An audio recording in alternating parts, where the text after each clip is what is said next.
श्री रामचरितमानस प्रथम सोपान बालकांड। तो इस बालकांड को आरंभ करने से पहले हम लोग 7 श्लोकों को पढ़ेंगे और उनका अर्थ जानेंगे। तो चलिए इस बालकांड अध्याय को आरंभ करते हैं। वर्णानामर्थ संघानाम रसानाम छंदसामपि मंगलानाम च कर्तारौ वंदे वाणी विनायकौ। अर्थात अक्षरों, अर्थ समूहों, रसों, छंदों और मंगलों की करने वाली सरस्वती जी और गणेश जी की मैं वंदना करता हूँ। भवानी शंकरो वंदे श्रद्धा विश्वास रूपिणो याभ्यां विना न पश्यन्ति सिद्धा स्वान्तः स्थमीश्वरम। श्रद्धा और विश्वास के स्वरूप श्री पार्वती जी और श्री शंकर जी की मैं वंदना करता हूँ, जिनके बिना सिद्धजन अपने अंतःकरण में स्थित ईश्वर को नहीं देख सकते। वंदे बोधमयम नित्यम गुरुम शंकर रूपिणम यमाश्रितो हि वक्रोऽपि चंद्रः सर्वत्र वंदते। अर्थात ज्ञान में नित्य शंकर रूपी गुरु की मैं वंदना करता हूँ, जिनके आश्रित होने से ही टेढ़ा चंद्रमा भी सर्वत्र वंदित होता है। सीताराम गुण ग्राम पुण्यारण्य विहारिणौ वंदे विशुद्ध विज्ञानौ कवीश्वर कपीश्वरौ। अर्थात श्री सीताराम जी के गुण समूह रूपी पवित्र वन में विहार करने वाले विशुद्ध विज्ञान संपन्न कवीश्वर श्री वाल्मीकि जी की और कपीश्वर श्री हनुमान जी की मैं वंदना करता हूँ।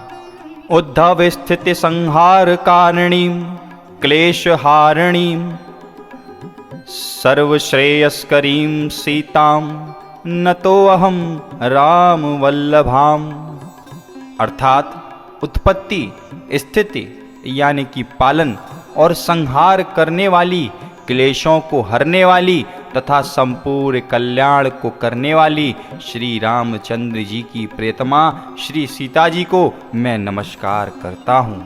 यन्मायावशवर्ते विश्वमखिलम ब्रह्मादि देवासुरा यत्सत्त्वाद् मृषेव भाति सकलम रज्जौ यथा हेर्भ्रमः यत्पादप्लवमेकमेव हि भवाम्भो देस्तितीर्षावतां वन्दे अहं तं शेषकारणं परं रामाख्यम ईशं हरिम।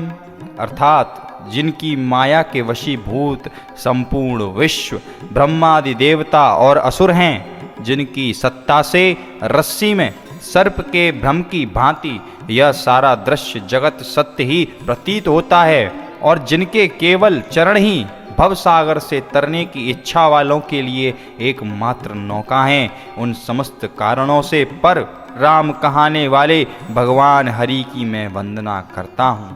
नाना पुराण निगमागम सम्मतम यद रामायणे निगदितम कुचिदन्यतो अपि स्वान्तः सुखाय तुलसी रघुनाथ गाथा भाषा निविद्ध मति मंजुल मातनोते। अर्थात अनेक पुराण, वेद और तंत्र शास्त्र से सम्मत तथा जो रामायण में वर्णित है और कुछ अन्यत्र से भी उपलब्ध श्री रघुनाथ जी की कथा को तुलसीदास अपने अंतःकरण के सुख के लिए अत्यंत मनोहर भाषा रचना में विस्तृत करते हैं। तो चलिए यहीं से हम प्रथम सोपान का आरंभ करते हैं। तो यहीं पर 7 श्लोक आरंभ के समाप्त होते हैं। तो चलिए अब हम प्रथम सोपान को आरंभ करते हैं। जो सुमिरत सिद्धि होई गन नारक कर बर बदन करो अनुग्रह सोई बुद्धि रास शुभ गुण सदन। अर्थात जिन्हें स्मरण करने से सब कार्य सिद्ध होते हैं, जो गणों के स्वामी और सुंदर हाथी के मुख वाले हैं, वे ही बुद्धि के राशि और शुभ गुणों के धाम श्री गणेश जी मुझ पर कृपा करें। मूक होई बाचाल पंगु चढ़ई गिरवर गहन जासु कृपासो दयाल द्रवौ सकल कलिमल दहन। अर्थात जिनकी कृपा से गूंगा बहुत सुंदर बोलने वाला हो जाता है और लंगड़ा लूला दुर्गम पहाड़ पर चढ़ जाता है, वे कलयुग के सब पापों को जला डालने वाले भगवान मुझ पर द्रवित हों। नील सरोरुह श्याम तरुण अरुण बारिज नयन करौ सोमम उर्धाम सदा क्षीर सागर शयन। जो नील कमल के समान श्याम वर्ण हैं, पूर्ण खिले हुए लाल कमल के समान जिनके नेत्र हैं और जो सदा क्षीर सागर में शयन करते हैं, वे भगवान नारायण मेरे हृदय में निवास करें। कुंद इंदु समदेह उमा रमन करुणा अयन जाहे दीन पर नेह करऊ कृपा मर्दन मयन। जिनका कुंद के पुष्प और चंद्रमा के समान गोरा शरीर है, जो पार्वती जी के प्रियतम और दया के धाम हैं और जिनका दीनों पर स्नेह है, वे कामदेव का मर्दन करने वाले अर्थात शंकर जी मुझ पर कृपा करें। बंदौ गुरुपद कंज कृपा सिंधु नर रूप हरि महामोह तम पुंज जासु बचन रवि कर निकर। मैं उन गुरु महाराज के चरण कमल की वंदना करता हूँ जो कृपा के समुद्र और नर रूप में श्री हरि ही हैं और जिनके वचन महामोह रूपी घने अंधकार के नाश करने के लिए सूर्य किरणों के समूह हैं। बंदौ गुरु पद पदुम परागा सुरुचि सुबास सरस अनुरागा। अमीय मूर्य मैं चूरन चारु समन सकल भव रोज परिवारु। मैं गुरु महाराज के चरण कमलों की रज की वंदना करता हूँ जो सुरुचि सुंदर स्वाद सुगंध तथा अनुरागी रूपी रस से पूर्ण है।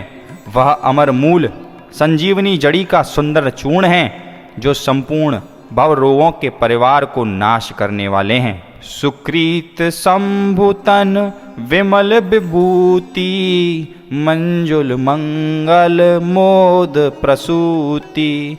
जन मन मंजु मुकुर मल हरनी किए तिलक गुण गण बस करनी। वह रज सुकृति यानी कि पुण्यवान पुरुष रूपी शिव जी के शरीर पर सुशोभित निर्मल विभूति हैं और सुंदर कल्याण और आनंद की जननी हैं।